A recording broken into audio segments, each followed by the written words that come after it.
Oh, hi, Teacher James here.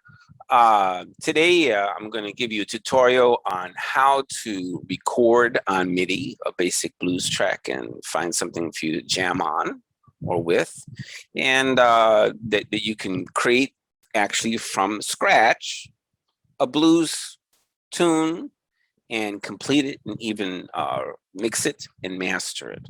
So it's not going to take too long because it's an easy task. This is why I chose to do this kind of task. But we should have to find a way to manage our minds to create something that we enjoy, rather than if you really have something of your own idea, well, we can get into that later. This is something that everyone enjoys. You can take it to a club or somewhere and show it off, or use parts of the recording to play along with. We'll start with this. I'm going to use today Logic Pro. Now, there's other ones. There's other kinds of recording devices. This is called Logic Pro. Logic Pro has a lot of advantages. It makes the music from MIDI. You can also record audio from your keyboards or from a simple microphone like this to even more complex microphones.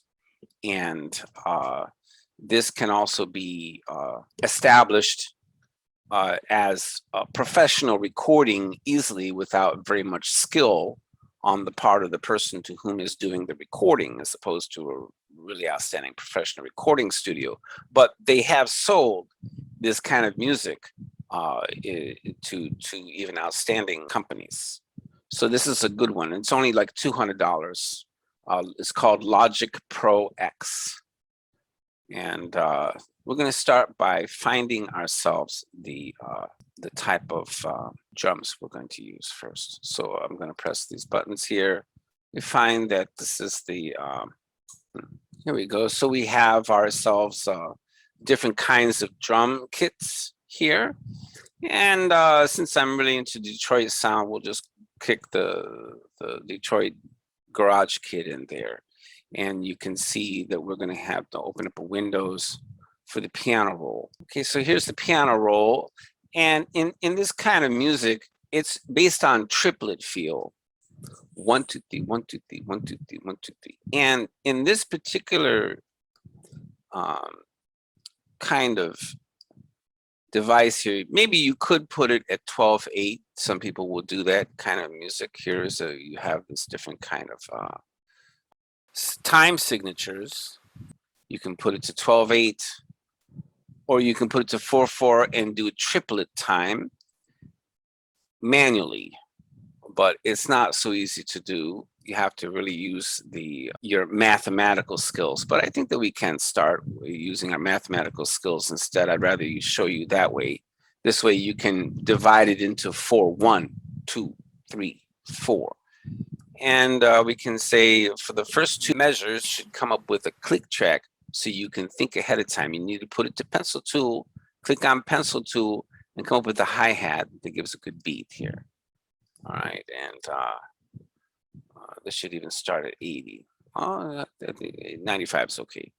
And we do it twice. So we come up here, we use the pointer, and we copy this and paste it on number 2. And we have here, this is the click track. So it gives us 2 measures of click track before we start. So I'm gonna just salvage that way. All right, so we have our click track there, and then the next one is going to be the actual drums. You actually have to click on and not allow this one here to be highlighted. And then we go off and pull up the piano roll again. We have this starting at 3 this time, and we put the 3 towards the end here, and we're going to come up with this drum beat from scratch here. So since it's in triplet time, you will have to first find where the beats are. The normal beat will be 80. Each beat divided by 240 is boom, tap, boom, boom, tap, boom, boom, boom, tap. So the snare can already go on the offbeat. You don't have to adapt the time there. But the bass drum, you need to get the feel. So you can put this here to understand. Just go ahead and listen to this a little bit. And we're going to hear what this beat sounds like here. See, it doesn't quite sound like a triplet, and it's a little bit fast. So what I'm going to do is I'm going to take this away a little bit and put the tempo down. So we're going to adapt the tempo. See, it says adapt project tempo rather than keep the project tempo.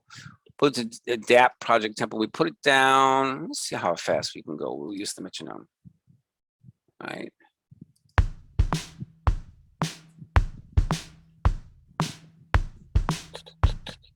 That's a good slow tempo. Maybe we try 76.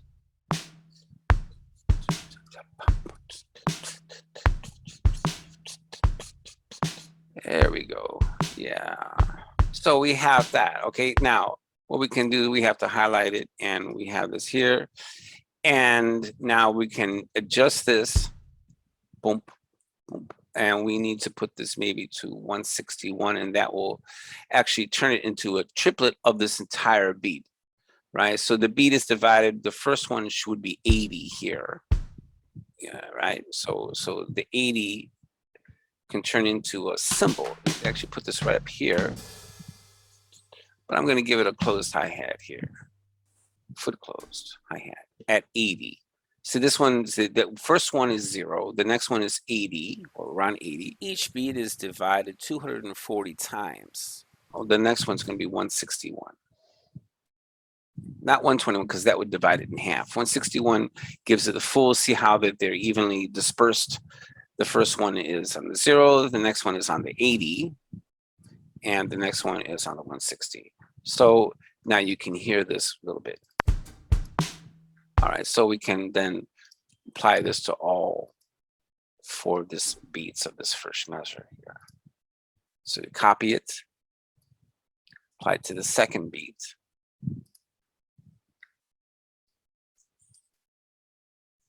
Apply it to the third beat. Apply it to the fourth beat. Yeah, you can hear the sound.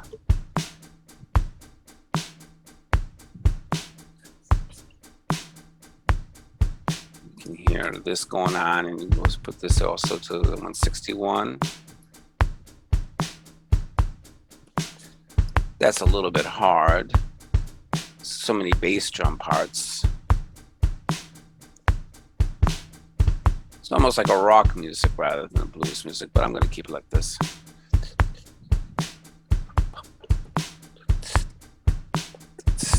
We can put this into open hat. Doesn't have to be too complicated. Just making sure that you have this in a nice feel. Okay, good. So we have that.